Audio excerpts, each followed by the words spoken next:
Salut les amis. Salut à tous. Bon bah du coup avec le frère on va vous refaire une nouvelle vidéo et là notamment les 8 signaux d'une potentielle bonne affaire.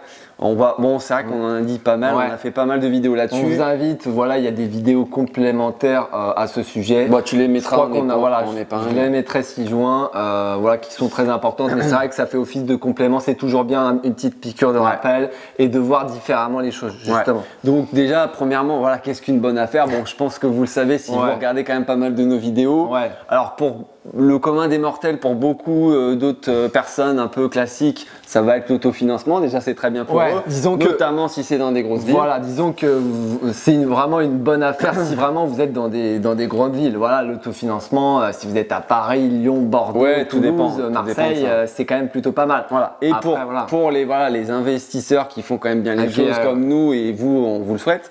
Tout simplement d'avoir un cash flow positif. Exactement, et généralement ça va au-delà de 10%, voilà, en fonction des villes. De rentabilité. Disons que c'est une règle de base, vous avez 10% de rentabilité. Ça commence à être pas mal. Vous commencez à avoir du cash flow positif. Enfin, attention, notamment après les charges, tu sais que les rentabilités brutes, si vous avez beaucoup de charges, ça peut être beaucoup moins. Exactement. Donc voilà, on va vous évoquer un peu les 8 signaux qui pour nous sont justement signes de tout simplement d'une potentielle bonne affaire.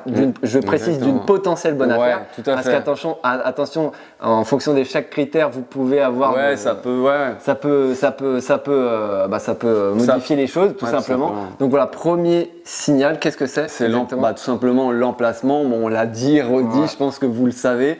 L'emplacement, c'est le critère numéro 1. Si vous êtes très bien situé au niveau d'une ville, disons que c'est la base. À proximité de commerce, qu'il n'y ait pas trop de nuisances sonores, que ce soit notamment à côté de bus, de trains, enfin de gares de train, etc., d'aéroports, enfin pas trop près non plus. Et l'emplacement est d'autant plus important si vous avez un immeuble de rapport. On le répète encore une fois. Tout à fait. Donc voilà, de toute façon, je pense que vous le savez déjà, l'emplacement c'est le plus important. Exactement. Notamment après le prix, effectivement, on vous l'a dit, si vous avez un prix d'achat qui est beaucoup moindre par rapport au prix au mètre carré, après vous rajoutez les frais de notaire, notamment les travaux, mais qu'à la fin, je sais pas, le prix de votre ville est à 1500 € du mètre carré et que vous êtes à 1200 tout compris, vous avez fait une très très bonne affaire et que si à la revente, vous revendez au prprix du marché. Exactement, c'est pas mal quoi. Règle de base, si vous avez des travaux, tout simplement, soyez en dessous du prix du marché. C'est-à-dire que voilà, faut prendre en compte le prix des travaux, donc à voir si c'est du second œuvre, si vous touchez à la maçonnerie, etc.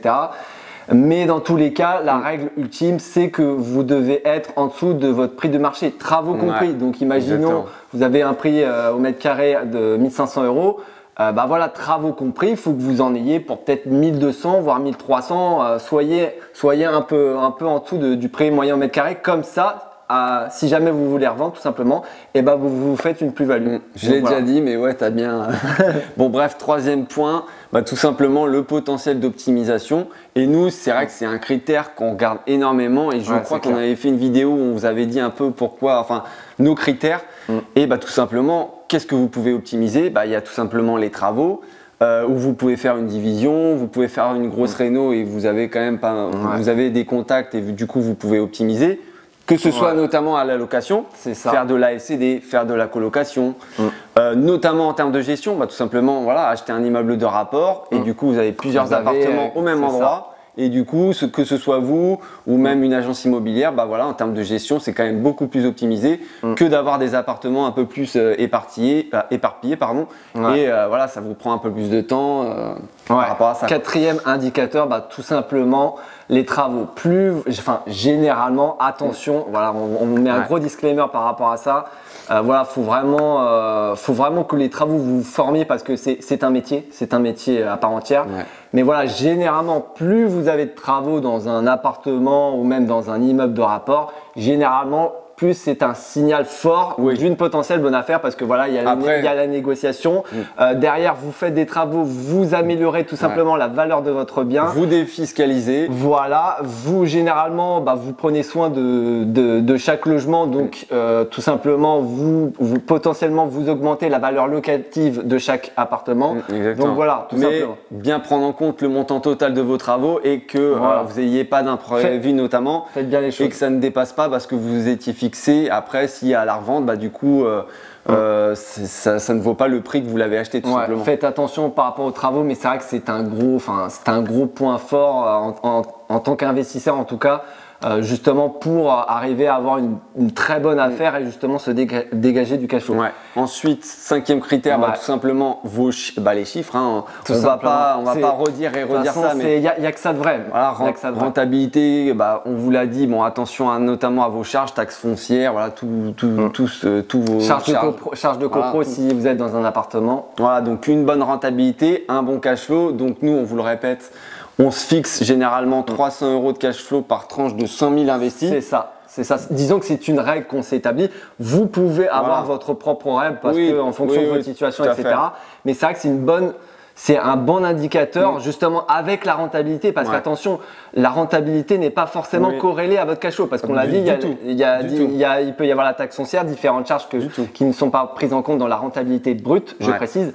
Donc voilà, c'est vrai que c'est bien de se donner un minimum de cash flow. Donc c'est vrai que la tranche de chaque 100 000 € investis, vous avez 300 € de cash flow, c'est plutôt pas mal. Ouais, exactement. Ensuite, 6e point, bah, tout simplement les obligations administratives. Et alors ça avec le frère, c'est quelque chose qu'on regarde aussi beaucoup et on évite nous au maximum.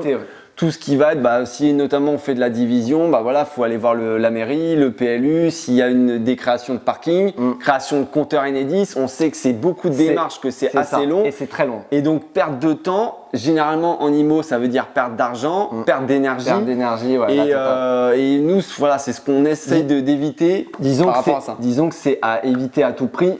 Par contre, derrière, si vous trouvez vraiment une très très bonne affaire, pourquoi pas, que vous voulez faire de la division et que je sais pas, derrière vous arrivez à avoir 15% de rentabilité, pourquoi pas. Mais attention, prenez bien en compte chaque chose et notamment, tu l'as très bien dit, PLU, place de parking, est-ce que c'est obligatoire dans chaque ville? Sachez que dans chaque ville, ce n'est pas obligatoire forcément d'avoir une place de parking attitrée. Voilà, et prenez en compte aussi également que si vous êtes, je sais pas, en plein centre-ville d'une ville à ses côtés, généralement vous allez dans un secteur sauvegardé. Donc qui dit secteur sauvegardé, là c'est encore pire, vous avez encore plus d'obligations et en plus derrière vous devez aller faire des démarches auprès des bâtiments de France. Donc c'est des démarches encore assez longues et vous avez encore également beaucoup plus d'obligations. Ouais, exactement. Donc attention. Après, libre à chacun de faire ce qu'il veut, mais c'est vrai que nous on évite au maximum par rapport à ça et notamment pour gagner du temps. Septième signal, tout simplement, ça va être votre feeling personnel. Voilà, on l'a dit dans pas mal de vidéos, c'est vrai qu'il est quand même intéressant que quand vous recherchez des appartements ou des immeubles de rapport, voilà, faut que vous projetiez facilement.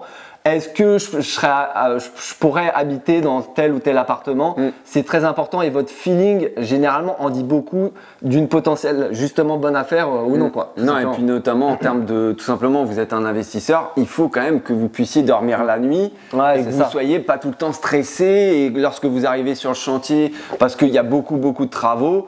Enfin voilà, il faut tout simplement que vous fassiez quelque chose qui vous correspond le plus.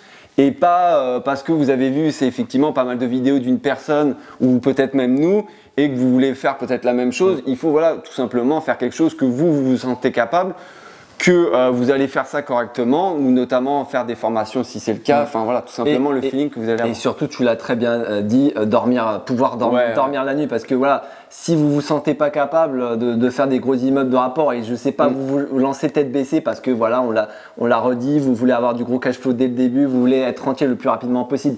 Mais derrière que vous tentez le diable et voilà, vous tentez le tout pour le tout et il y a des gros travaux derrière et que vous avez du mal à dormir la nuit, c'est très dangereux. Franchement, c'est à éviter. Et puis du coup, le 8e et dernier critère, tout simplement prendre en compte la plus-value latente de votre bien. Surtout notamment si vous êtes si vous avez bien fait les choses et que vous êtes dans des moyennes grosses villes, il peut être très intéressant. Notamment si au niveau de la ville il y a une évolution en termes de croissance, en termes de d'activité ou autre, du coup le prix va commencer à croître également et puis peut-être dans 10 ans. Ça peut vous faire quand même une bonne petite plus-value. Généralement, ça va être plus dans les grandes villes et moyennes villes. Dans les petites villes, disons que le prix du marché n'évolue pas trop. Enfin, ça fait des petites montagnes russes et généralement les grandes villes, voilà, c'est exponentiel. Et prenez l'exemple de Paris, c'est un cas concret. Mais c'est vrai que c'est un gros facteur à prendre en compte et c'est vrai que c'est intéressant d'investir justement dans des moyennes villes, je dirais pas des grandes villes parce que forcément, nous en tant qu'investisseurs, on voit plus la rentabilité, mais c'est vrai que les moyennes villes sont intéressantes par rapport justement à ce facteur. Exactement. Donc voilà. Donc ouais, pour conclure, tout simplement, que vous arriviez tout simplement à vous projeter c'est important. que ce soit l'appartement, l'immeuble de rapport. Prendre son temps, je pense que c'est important. Faut pas y aller tête baissée, je l'ai dit précédemment. Voilà, prendre le temps pour chaque étape, que ce soit la stratégie, mettre en place votre stratégie, la recherche, les travaux, etc. Prendre le temps et faites les choses bien comme il faut, parce qu'une fois que c'est fait et que vous faites mal les choses, ça peut être dangereux. Et du coup, notamment prévoir toujours un plan B, un plan C, si jamais quelque chose se passe mal, toujours se mettre des marges de sécurité, mais on l'a dit pas mal. Notamment, je prends le cas concret de la multilocation, que ce soit location courte durée ou colocation. Si ça se passe mal, je sais pas, il y a trop de concurrence, il y a de nouvelles règles qui s'établissent dans la ville, je sais pas, il y a d'autres investisseurs qui investissent à côté de chez vous et ils sont 10-15 et donc forcément vous louez beaucoup moins. Et prévoyez un plan B, et le plan B là, cas concret, tout simplement, vous le louez tout simplement. Vous le remettez en longue durée. C'est dommage, c'est clair, pour d'en arriver là, mais vous seriez bien content si jamais vous devez le rebasculer en longue durée pour cause d'imprévu ou autre. Au moins, vous n'êtes pas dans la panade, vous n'êtes pas en cash flow négatif, vous êtes en autofinancement, voire même un petit peu de cash flow.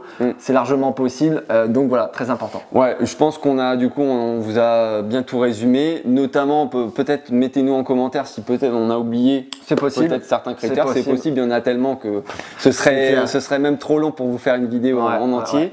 N'hésitez pas, encore une fois, ça nous fait très plaisir de liker, de vous abonner si ce n'est pas encore le cas, c'est gratuit, donc si ça nous ferait en tout cas vraiment plaisir. Exactement. Et puis on se retrouve pour une prochaine vidéo. Allez, salut. Salut, ciao.